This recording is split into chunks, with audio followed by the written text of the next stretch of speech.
নমস্কাৰ এই মুহূৰ্তত আহি পৰিছে ৰাজ্যখনৰ বাবে ৰাতিপুৱাৰ কেইবাটাও বিগ ব্ৰেকিং নিউজ আজি 12 মে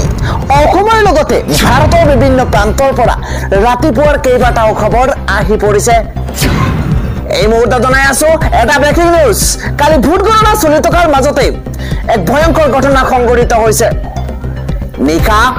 কৰ্তব্য পালন কৰি থকা অৱস্থাতে এগৰাকী কনিষ্ঠবলৰ মৃত্যু হৈছে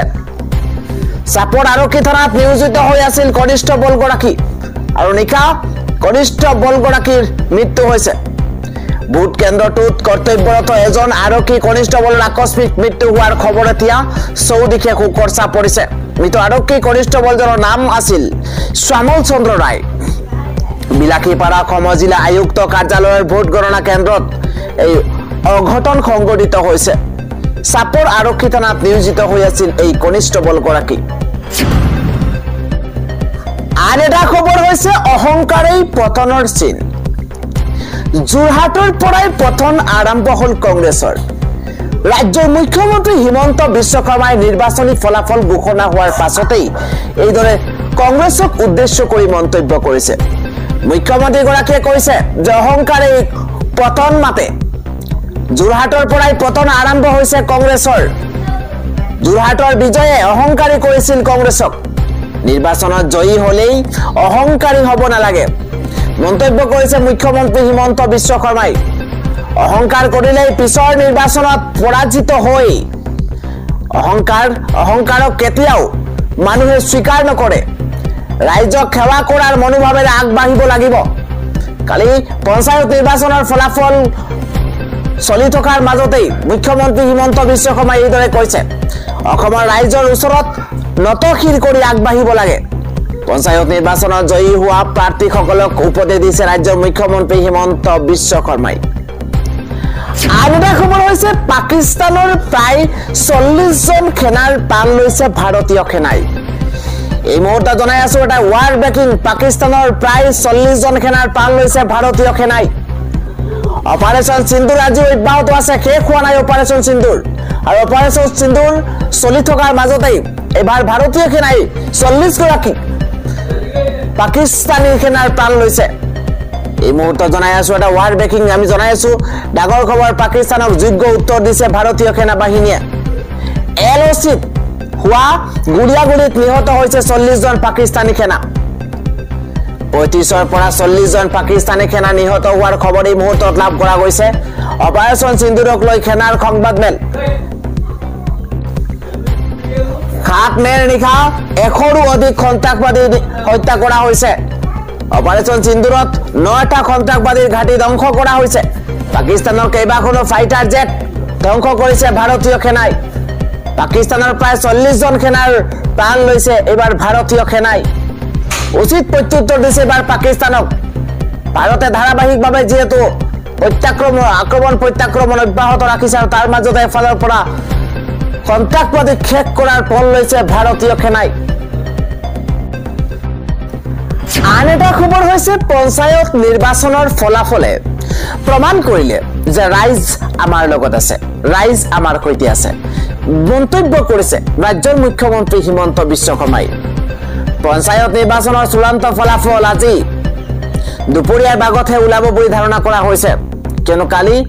বেলট কাগজত অনুষ্ঠিত হোৱা এই নিৰ্বাচনৰ ভোট গণনা এতিয়াও শেষ হোৱা নাই অব্যাহত আছে আজিৰ দিনলৈকে আজি দুপৰীয়াৰ ভাগতে শেষ হ'ব পঞ্চায়ত নিৰ্বাচনৰ ফলাফলৰ পৰ্যায় এই ভোট গণনালৈ চাই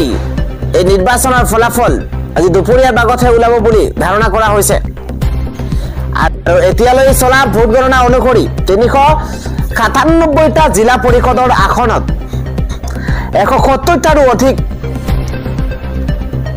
আসনত আগবাঢ়ি আছে বিজেপি মিত্ৰজোঁটৰ প্ৰাৰ্থী আনফালে কংগ্ৰেছৰ 15 গৰাকী ইউডিএফৰ 5 গৰাকী আৰু নিৰ্দলীয় 2খন আসনত অগ্ৰগতি লাভ কৰি আছে আমি জনাই আছো এটা ব্ৰেকিং নিউজ ফলাফলৰ এটা শেহতীয়া আপডেট আনহাতে পঞ্চায়তৰ আঞ্চলিক সদস্যৰ 2192খন আসনৰ ভিতৰতে প্ৰায় 551খন আসনত আগবাঢ়ি আছে বিজেপি মিত্ৰজোঁট ইয়াৰ বিপৰীতে কংগ্ৰেছে 15খনত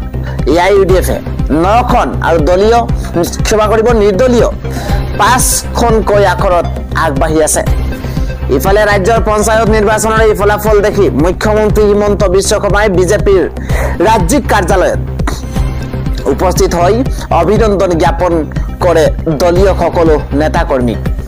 এই নিৰ্বাচনৰ ফলাফল অভূতপূৰ্ব আখ্যা দি তেওঁ কয় যে প্ৰত্যেকটো বিজয় অহংকাৰ নহয় সমৰ্পণৰে আঁকোৱালি ল'ব লাগে পঞ্চায়ত নিৰ্বাচনত বিজেপি মিত্ৰজোঁটৰ এইবাৰৰ বিজয় এক ইতিহাস আনহাতে যোৰহাটৰ ফলাফলৰ সন্দৰ্ভত মুখ্যমন্ত্ৰীগৰাকীয়ে মন্তব্য কৰিছে যোৰহাটত বিজয়েৰে অহংকাৰী হোৱা কংগ্ৰেছ যোৰহাটৰ পৰাই পতন হ'ল যোৰহাটৰ ৰাইজৰ আশীৰ্বাদ বিজেপিৰ লগত আছে ভোটদানেৰে ৰাইজে প্ৰমাণ কৰিলে ৰাফেল S-400ৰ বিৰোধিতা কৰা সাংসদ গৌৰৱ গগৈয়ে প্ৰচাৰ কৰিলে কংগ্ৰেছৰ ক্ষতিহে হয় বুলি মন্তব্য কৰে ৰাজ্যৰ মুখ্যমন্ত্ৰী ডক্টৰ হিমন্ত বিশ্ব শৰ্মাই খবৰ হৈছে ভাৰতীয় সেনাৰ গোপন তথ্য পাকিস্তানক যোগান পঞ্জাবত মহিলা সহ 2 গৰাকীক গ্ৰেপ্তাৰ কৰা হৈছে নতুন দিল্লীত পাকিস্তান উচ্চায়ুক্তক নিযুক্তি পোৱা এজন বিষয়াৰ সৈতে জড়িত চোৰাংচোৱা কৰ্মত জড়িত থকাৰ অভিযোগত পঞ্জাব আৰক্ষীয়ে দেওবাৰে এগৰাকী 31 বছৰীয়া মহিলাকে ধৰি 2 গৰাকী ব্যক্তিক গ্ৰেপ্তাৰ কৰিছে ঘটনা সন্দৰ্ভত পঞ্জাব আৰক্ষী সঞ্চালক প্ৰধান গৌৰৱ যাদৱে খদৰি কৰি কয় যে গ্ৰেপ্তাৰ হোৱা 2জন লোক গুজালা আৰু ইয়ামিন মোহাম্মদ বুলি চিনাক্তকৰণ কৰা হৈছে ধৃত 2জনেই মালেৰকুলটা জিলাৰ বাসিন্দা আৰক্ষীয়ে 2জনৰ লোকৰ হাতৰ পৰা 2টা মোবাইল ফোন উদ্ধাৰ কৰিছে উল্লেখযোগ্য যে অমৃতসৰ আৰক্ষীয়ে পাকিস্তানৰ চোৰাংচোৱা সংস্থা সেনাৰ চাউনি অঞ্চল আৰু বিমান ঘাটিৰ স্পৰ্শকাতৰ তথ্য আৰু ফটো ফাদিল কৰাৰ অভিযোগত ফালকেৰ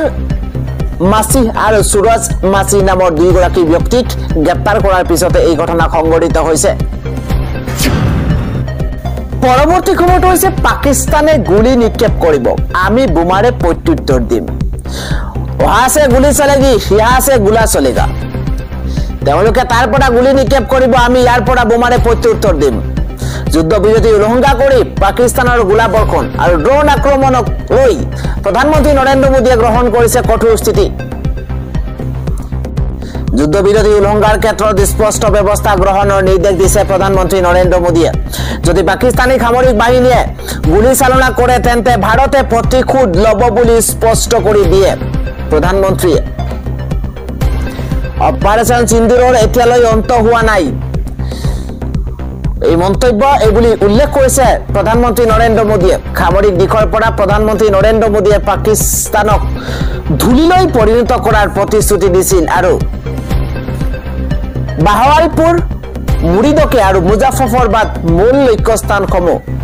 ধ্বংস কৰাত ভাৰতীয় সামৰিক বাহিনী সফল হৈছে